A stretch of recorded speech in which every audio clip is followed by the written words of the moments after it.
একদিন পরে একটা ডেইলি ব্লগ শেয়ার করছি। সৌরভের সাথে লাঞ্চ ডেটে গিয়েছিলাম, কোথায় গিয়েছিলাম আর কি কি খেলাম, কি কি করলাম সেটাই থাকছে আজকের ব্লগে।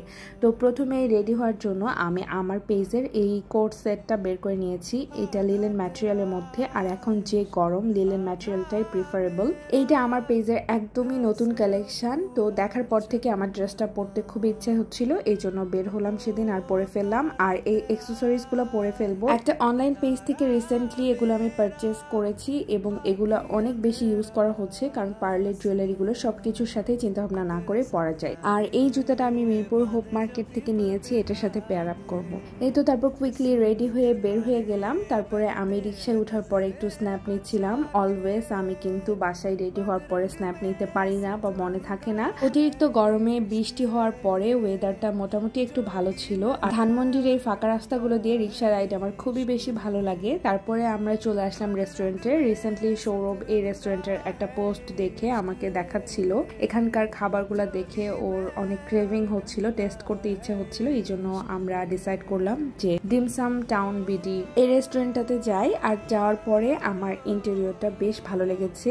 আর আমার বেবি এই তো মাশাআল্লাহ খুবই খুশি, ও এনজয় করছিল। আর আসার পরেই কিন্তু সে অনেক বেশি ব্যস্ত হয়ে গেছে, সে তার কাজ করছে রীতিমতো, মানে খুবই বিজি। আমার মেয়ে সব জায়গায় যেয়ে এই তো চামচ টামচ নিয়ে বারবার সেগুলো খেলছে আর ফালাই দিচ্ছিল। খেলতে খেলতে বোর হয়ে গেছে, সে নিচে নামার জন্য এগুলো বারবার ফালাই দিচ্ছিল। তারপর তাকে কোনোভাবে আমি রাখতে পারলাম না, অবশেষে সে নিচে চলে গেল এবং তার জুতাগুলো খুলে ফেলেছে। তার জুতা নিয়ে খেলতে সে খুব পছন্দ করে। আমি জানি না, সব বেবিরাই মনে হয় এরকম, সব আগলি জিনিসগুলা ধরতে বেশি পছন্দ করে। তারপরে আমি আমার ফুল ড্রেসটার একটা ভিডিও করে নিচ্ছিলাম। অলরেডি তোমরা দেখেছো, আমি রিল পোস্ট করে দিয়েছি আমার পেজে। এখনো এটা স্টকে আছে, যারা পছন্দ হচ্ছে আমার পেজে ইনবক্স করে দিতে পারো।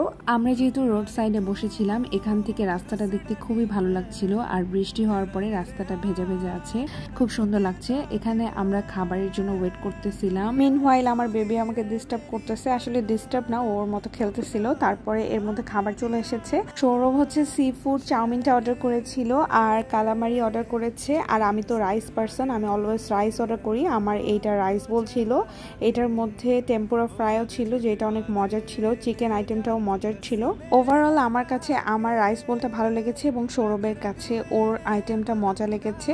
আসলে আগে ডেটটা ডেট মনে হতো, বাট এখন বেবি নিয়ে বাইর হলে আর একদমই ডেট মনে হয় না। ওকে সামলানোটা খুবই কঠিন হয়ে যায়। ও নিচে নেমে ডিজাস্টার করে ফেলতেছিল, এই জন্য ওদের একটা বেবি সিটিং অ্যারেঞ্জমেন্ট ছিল, যেটা সেট করে দিল এবং ওকে বসাই দিলাম, যেখানে ও বেশিক্ষণ থাকে নাই।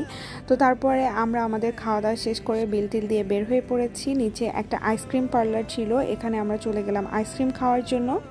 এখানে সৌরভ অর্ডার করেছিল, আমার ঠিক মনে নাই আমরা কি ফ্লেভারের আইসক্রিমটা এখানে অর্ডার করেছিলাম। আইসক্রিমটা খুবই মজার ছিল। আমরা এখানে আইসক্রিমটা না খেয়ে রিক্সায় যেতে যেতে খাবো। তিনজন একসাথে আমরা একটা আইসক্রিম শেয়ার করে খাই। এখান থেকে আমরা স্কয়ার হসপিটালে চলে গিয়েছিলাম। সেদিন আমার বেবিকে ডক্টর দেখাবো, এই জন্য অ্যাপয়েন্টমেন্ট নেওয়া ছিল। কিছুদিন ধরে আমার বেবি কোনোই খাওয়া দাওয়া করছিল না, এই জন্য আমি খুবই ওয়ারিড ছিলাম।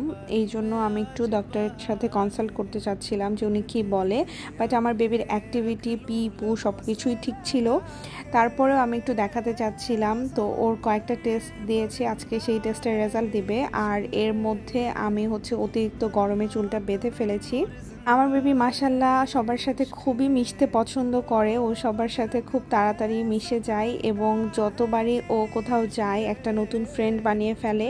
এখানে এসে ও খুবই মজা পাচ্ছিল। এটা হচ্ছে স্কয়ার হসপিটালের ভিতরে যেই চিলড্রেন সেকশনটা আছে, সেখানে একটা প্লে জোন আছে। এখানে সব বাচ্চারাই খুবই মজা করে। যখন বাচ্চাদেরকে নিয়ে মারা আসে, অনেকক্ষণ ধরে ওয়েট করতে হয়, তখন সব বাচ্চারা এখানে যে খেলাধুলা করে, এই জিনিসটা খুবই ভালো একটা অ্যারেঞ্জমেন্ট। অনেকে প্রশ্ন করে থাকেন যে আমার বেবিকে আমি কোন ডাক্তার দেখিয়ে থাকি। এখানকার সব ডাক্তারই ভালো, তারপরেও আমি বলি আমার পার্সোনাল এক্সপিরিয়েন্স থেকে, আমি অনেকদিন যাবত ডক্টর আহমেদ সাইদকে দেখাতাম, ওনাকে আমার ভালো লেগেছে। তারপরে আমি ডক্টর নাসিমাকে দেখিয়েছি এবং লাস্টলি আমি দেখিয়েছি ফাতেমা সালাম ম্যাডামকে। তো আমার নাসিমা ম্যাডাম এবং ফাতেমা সালাম ম্যাডামকে খুবই ভালো লেগেছে। ওনারা খুবই গুরুত্ব দিয়ে বাচ্চাকে দেখে এবং অনেক প্রশ্ন করে, অনেক কিছু জানার চেষ্টা করে। এখনকার অনেক ডাক্তারই আছে অনেক কমার্শিয়াল, আমার সেটা পছন্দ না। খুঁটিয়ে খুঁটিয়ে দেখাটা আমি পছন্দ করি। তারপরে আমি বাসায় চলে গেলাম। অ্যাজ ইউজুয়াল আমার অনেক কাজ ছিল, আমার পেজের অনেকগুলো ড্রেসের ফটোশ্যুট করতে হবে, অনেকগুলো নতুন ড্রেস কালেকশন এসেছে। তো আমি একটার পর একটা ড্রেস ট্রায়াল দিয়ে দেখছিলাম এবং সবগুলার ভিডিও করলাম, ছবি তুলে নিলাম। আমি ট্রাই করি যখন আমি মেকআপ করি একবারে অনেকগুলো কাজ ছেড়ে ফেলার জন্য। এই তো একটা একটা করে সবগুলো ড্রেসের ছবি তোলা আমার শেষ হয়ে গেছে। আর এই গরমের মধ্যে খুবই অবস্থা খারাপ হয়ে যাচ্ছিল, অনেকগুলা ড্রেস ব্যাগ বের করে ফেলেছি, এখন এগুলো গুছিয়ে রাখতে হবে। আর এখানে অনেকগুলো জামা জমা হয়েছে, এগুলো খালা ভাঁজ করবে ইনশাল্লাহ। আজকে অনেক লং ডে ছিল আর একটু প্রোডাক্টিভ কাজ করার চেষ্টা করেছি। একসাথে অনেক কিছু করে ফেললে আমার কাছে অনেক টায়ার্ড লাগে, এতটুকুই আমি অনেক টায়ার্ড হয়ে যাই। So that's it for today. If you like my video then give it a big thumbs up. Tata.